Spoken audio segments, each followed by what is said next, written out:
العالمين والصلاة والسلام على سيدنا محمد النبي الأمين المبعوث رحمة للعالمين وعلى آله وصحبه أجمعين. Comme d'habitude, nous traitons ensemble un concept clé de notre belle religion pour lever les incompréhensions, pour nous aider à mieux pratiquer cette belle religion par la science, par la bonne science.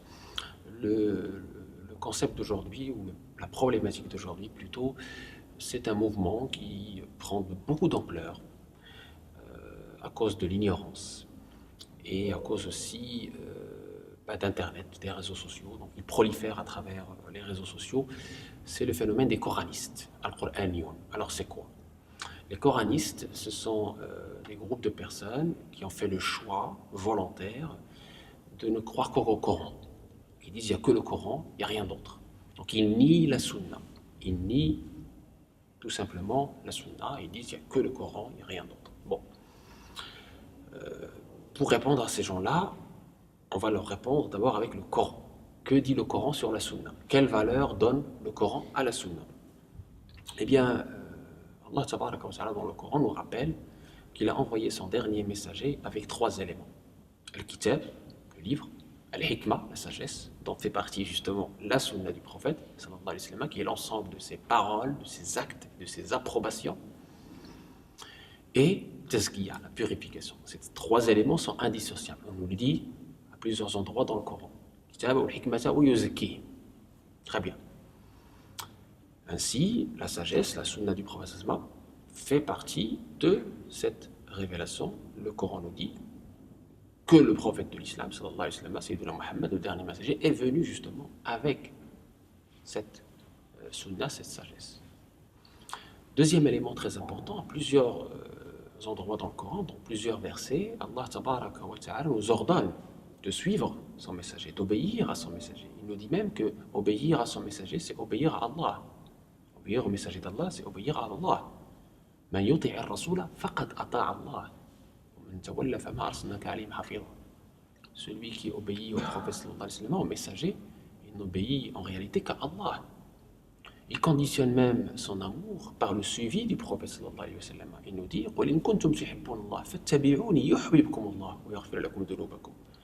Si vous m'aimez, si vous aimez Allah, alors suivez-moi et Dieu vous aimera et vous pardonnera vos péchés. Il nous dit également لَقَدْ كَانَ لَكُمْ فِي رَسُولِ اللَّهِ إِسْوَةٌ حَسَنَةٌ لِمَنْ كَانَ يَرْجُو اللَّهَ وَالْيَوْمَ الْآخِرَ وَذَكَرَ اللَّهَ كَثِيرًا. Vous avez eu dans le dernier messager l'excellent modèle.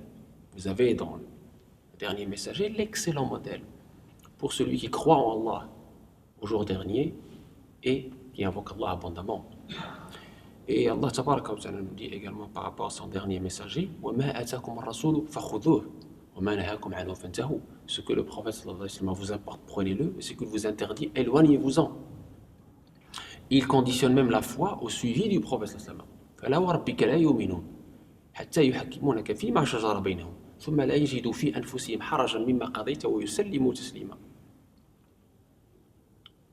Par Dieu, ils ne seront pas croyants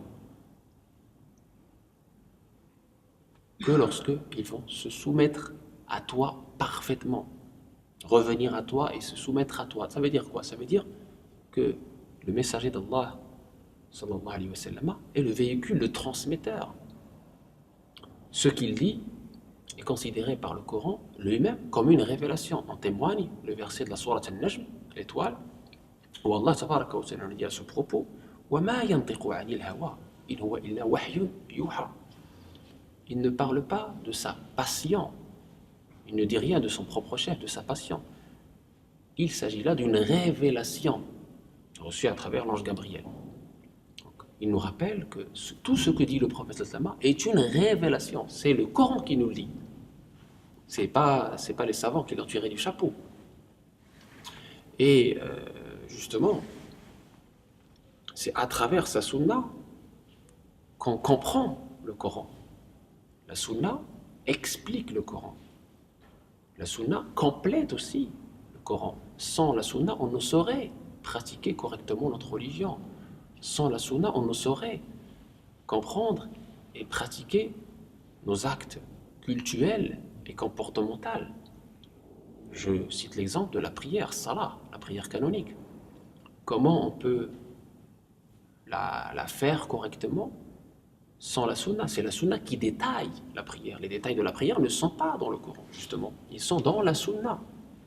Le takbirat al-ihram, le ruku, le sujoud, etc., la fatiha, la lecture, les 4 rak'ahs, 2 rak'ahs de subh, etc. Tout ça, c'est la sunna du prophète sallallahu alayhi wa sallam. Il a dit Sallu kama ra'aytumuni usalli. Priez comme vous m'avez vu prier. Donc, c'est la sunna qui nous explicite, qui nous complète, qui nous permet de connaître et de pratiquer nos actes cultuels obligatoires et nos actes comportementaux obligatoires. Et plus encore. Très bien.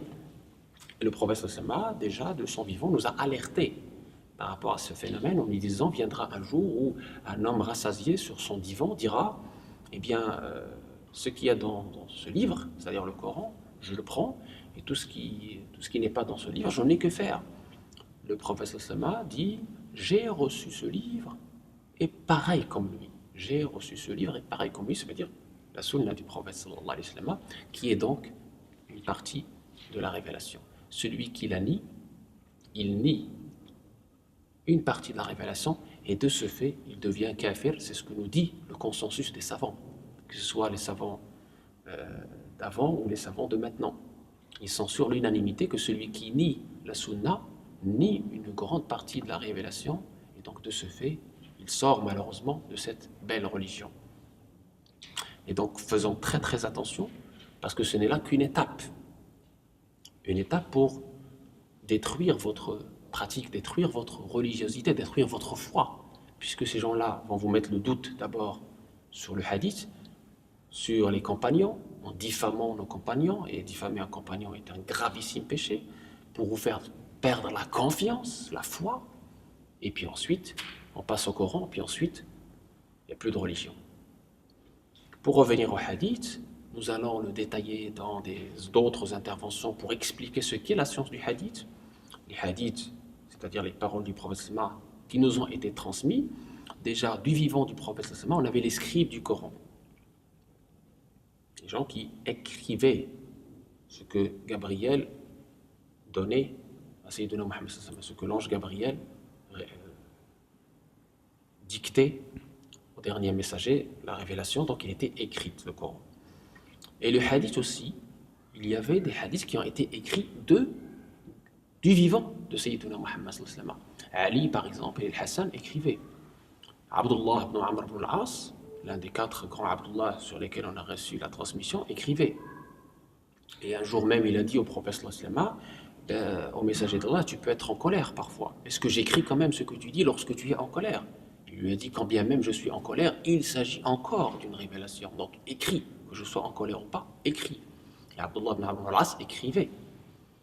Et on a aussi le hadith muttafaqun alayh, c'est-à-dire rapporté authentiquement dans les 2 livres authentiques Bukhari et Muslim, où un certain Abishat al-Yamani avait demandé au prophète sallallahu alayhi wa sallam de lui écrire ce qu'il avait dit dans Khutbah de la conquête de la Mecque, etc. etc. Donc on a certains fragments qui ont été mis en évidence à travers la Sahifa d'Ammam, à travers Muwatta Malik, même des travaux archéologiques ont été faits. Et donc, en somme, on a ce qu'on appelle le sanad, la chaîne de transmission, et le matn, c'est-à-dire le contenu même. Et nous avons des spécialistes qu'on appelle les muhaddithin, qui ont travaillé depuis des siècles sur l'authentification des hadiths pour pouvoir dire que tel hadith est authentique, tel hadith n'est pas authentique, pourquoi, telle chaîne de transmission est bonne, mutawatir, ahad, etc. Telle chaîne de transmission n'est pas bonne, et travailler sur le contenu lui-même, le matn, pour nous dire est-ce que le hadith est spécifique à une situation ou à un groupe, ou est-ce que le hadith peut être étendu, extrapolé, générique, est-ce que c'est un hadith abrogé, abrogeant, etc. Tout cela, ce sont les muhaddithin, c'est une discipline, donc il faut avoir l'humilité, je dis bien, l'humilité d'étudier cette science, ce corpus important, majeur de notre révélation, de notre patrimoine, au lieu de l'ignorer, de le mépriser. Et je dis et je redis, celui qui nie cette révélation, eh bien, de façon volontaire bien sûr et sans l'ignorance, eh bien, malheureusement, il sort de l'islam. Donc il faut avoir l'humilité, soit de faire ses études, soit de revenir vers les savants qui ont fait ces études, donc les sachants, les muhaddithin.